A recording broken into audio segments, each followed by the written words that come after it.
Bismillahirrahmanirrahim. Assalamu alaikum viewers. Welcome to my channel IQS Measures. Today we are going to discuss about nitrogen fixation by decomposition. पहले हम study कर चुके हैं nitrogen cycle, हमने start किया हुआ था। नाइट्रोजन साइकिल में हमने पहला मेथड जो पढ़ लिया वो नाइट्रोजन फिक्सेशन। आज हम स्टडी करने जा रहे हैं उसका दूसरा मेथड जो कि है डिकम्पोजिशन।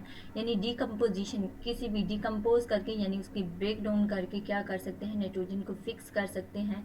तो ये मेथड किस तरह से होते हैं उसको आज हमने स्टडी करना है। तो आप मेरे साथ रहिए ताकि आपको हर एक चीज़ जो है वो अच्छी तरह से समझ आ सके। ठीक है, पहला जो है डिकम्पोजिशन में। अब डिकम्पोजिशन में क्या है, हमें तो पहले ये कंसेप्ट होना चाहिए कि व्हाट इज डिकम्पोजिशन। डिकम्पोजिशन होता है ब्रेक डाउन। अब ये होता कैसे है कि जो हम फॉर एग्जांपल अगर कोई एनिमल या कोई लिविंग ऑर्गेनिज्म कोई भी है, जब वो डेड हो जाता है तो उसकी बॉडी को क्या कर दिया जाता है, ज़मीन के अंदर बरीड कर दिया जाता है। ठीक है, वहाँ पर हमें पता है कि ज़मीन के अंदर बैक्टीरिया और फंजाई किसके ऊपर रिएक्ट करते हैं, उस डेड बॉडी के ऊपर रिएक्ट करके उसको डिकम्पोज करना स्टार्ट कर देते हैं। जब वो डिकम्पोज करते हैं तो उस मेथड के जरिए वो क्या कर रहे होते हैं, नाइट्रोजन को फिक्स कर रहे होते हैं। ठीक है, इस तरह से क्या होता है कि ज़मीन की फर्टिलिटी जो है वो इंक्रीज होती है। अब इसमें जो पहला मेथड है वो हमारे पास अमोनिफिकेशन है, यानी कि नाइट्रोजन को किस फॉर्म में कन्वर्ट किया जाएगा, अमोनिया के अंदर। अमोनिफिकेशन देखिए मेथड जो है उनका नेम ही इस उसके कंपाउंड की बेस पर हम दे देते हैं कि इसका नेम जो है वो इस कंपाउंड की बेस पर होगा। तो आज जो है हमारे पास अमोनिफिकेशन है। ठीक है, पहले क्या किया जाता है, जो इसके अंदर है the break down of nitrogenous compound, जैसे कि प्रोटीन और अमाइनो एसिड हमारे पास है। इनके अंदर क्या होता है कि इनके अंदर नाइट्रोजन होता है, इसको अंदर किस फॉर्म में कन्वर्ट कर दिया जाता है, अमोनिया के अंदर। किसके जरिए, माइक्रो ऑर्गेनिजम्स के जरिए। माइक्रो ऑर्गेनिज्म हमने पहले बात कर लिया है कि डिकम्पोजिशन के अंदर दो माइक्रो ऑर्गेनिज्म जो है वो मेजोरिटी में यूटिलाइज किए जाते हैं, एक फंजाई और दूसरा बैक्टीरिया। ये क्या करते हैं कि प्रोटीन और अमाइनो एसिड्स को कन्वर्ट कर देते हैं अमोनिया के अंदर। इस प्रोसेस को क्या बोलते हैं, क्या अमोनिफिकेशन। ये पहला मेथड था जो कि डिकम्पोजिशन में था। दूसरा हमारे पास है नाइट्रिफिकेशन, अमोनिया में कन्वर्जन होगी। नेक्स्ट जो हमारे पास नाइट्रिफिकेशन है, यानी आप इसको किस में कन्वर्ट करना है, नाइट्रेट के अंदर कन्वर्ट करना है।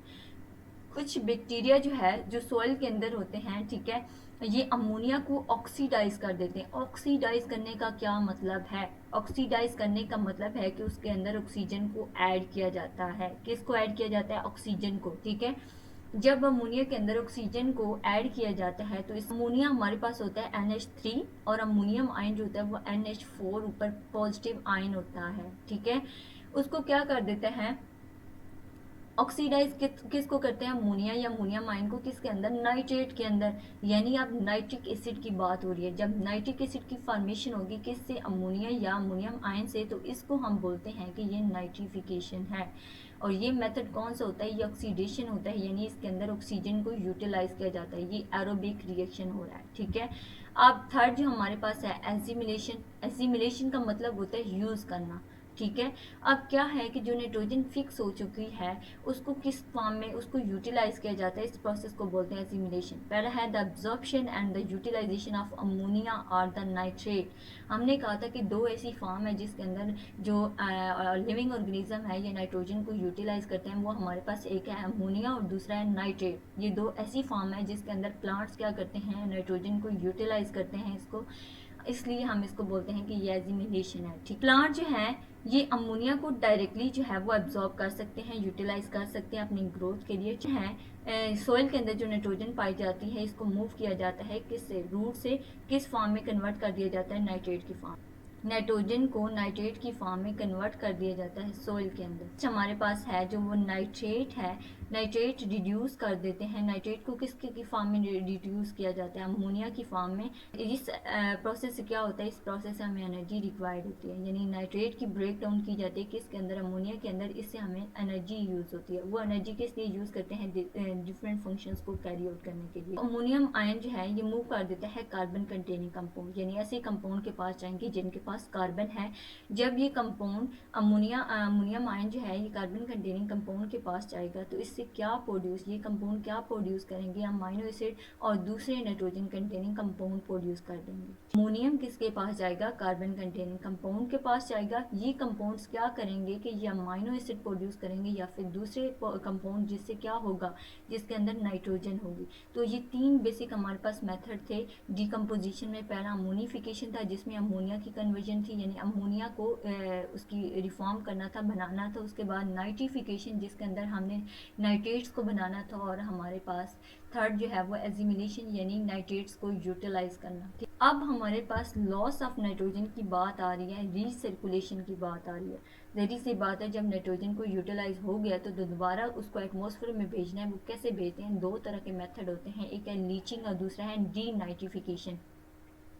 अब लीचिंग क्या है, लीचिंग के अंदर जो हमारे पास हमें पता है कि जो नाइट्रेट्स हैं, बेसिक हमने दो फॉर्म पढ़ी, एक अमोनिया और दूसरा नाइट्रेट, जिसको लिविंग ऑर्गेनिज्म यूटिलाइज कर रहे होते हैं नाइट्रोजन कंटेनिंग कंपाउंड के जरिए। अब नाइट्रेट्स क्या होते हैं, हमें पता है कि ये सोल्यूबल होते हैं किसके अंदर, वाटर के अंदर। अगर ये सोल्यूबल हैं वाटर के अंदर तो ये क्या कर देंगे, ड्रेन वाटर के जरिए लीस्ट आउट हो जाते हैं किसके अंदर, ग्राउंड वाटर के अंदर। ग्राउंड वाटर वो वाला वाटर जो कि अर्थ के ऊपर पाया जाता है। अब क्या होगा कि ये जब ग्राउंड वाटर में ऐड होंगे तो उसे कुछ एलजी तो इसको यूटिलाइज कर देती है। पता है कि अर्थ पर क्या रहती है, एलजी भी है। इस एलजी को कुछ तो यूटिलाइज कर लेंगे और कुछ जो होगा वो सेडिमेंट का पार्ट बन जाएगी। अब ये सेडिमेंट क्या होती है, सेडिमेंट बोलते हैं कि जो अर्थ की लेयर है, फॉर एग्जांपल जो चीज़ें ज़मीन में दब जाती हैं उसको बोलते हैं कि ये क्या है, सेडिमेंट बना देती है। यानी एक लेयर होती है जो कि बुरिड होती है ज़मीन के अंदर, तो उसको हम बोलते हैं कि ये सेडिमेंट है, यानी धंस की है। नेक्स्ट जो हमारे पास डीनाइट्रिफिकेशन। डीनाइट्रिफिकेशन में क्या है कि कुछ डीनाइट्रीफाइंग बैक्टीरिया यूज़ होते हैं, जो कि जैसे कि इसकी एग्जांपल में सूडोमोनास हमारे पास है। क्या करता है कि नाइट्रोजन को रिमूव कर देता है उस कंपाउंड से, तो उसको बोलते हैं डीनाइट्रिफिकेशन। तो this is all about decomposition reaction, जो कि जिसके जरिए क्या कर सकते हैं, एटमॉस्फेरिक नाइट्रोजन को फिक्स कर सकते हैं। तो आज हमारा जो नाइट्रोजन साइकिल का हमने स्टार्ट किया हुआ था वो कंप्लीट हो चुका है। होप सो कि आपको दोनों लेक्चर अच्छी तरह समझ आ चुके होंगे। फिर भी अगर आप कुछ को कन्फ्यूजन है तो आप मुझे जो है वो इनबॉक्स कर सकते हैं या कमेंट करके बता सकते हैं। हाफिज़, मिलते हैं नेक्स्ट वीडियो में।